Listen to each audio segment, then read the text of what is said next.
اذا مات ابن آدم انقطع عملہ الا من ثلاث، کہ جب ابن آدم دنیا سے جاتا ہے تو اس کا عمل رک جاتا ہے مگر تین چیزوں کے ذریعے سے اس کا عمل جاری رہتا ہے۔ ولد صالح یدعو لہ، کوئی نیک اولاد ہو جو اس کے لیے دعا کر رہی ہے، کوئی نیکیوں کام کر رہی ہے، تو والدین کو بھی فائدہ ہوتا ہے زندگی کے بعد۔ اور دوسرا علم جو چیز ہے جو عمل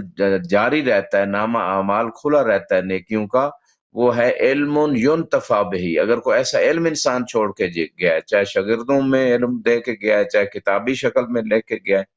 جس سے لوگوں کو فائدہ ہو رہا ہے، تو تب بھی اس کا نامہ اعمال نیکیوں کا کھلا رہتا ہے۔ اور تیسری چیز ہے صدقۃ جاریہ، کوئی ایسا صدقہ جاریہ کا کام کیا ہے، کوئی ہاسپٹل بنوا دیا ہے، کوئی مسجد و مدرسہ بنوا دیا ہے، کوئی برگاہ بنوا دیا ہے، کوئی یتیم خانہ بنوا دیا ہے، کوئی بھی نیک کام، کوئی کتاب پبلش کروا دی ہے،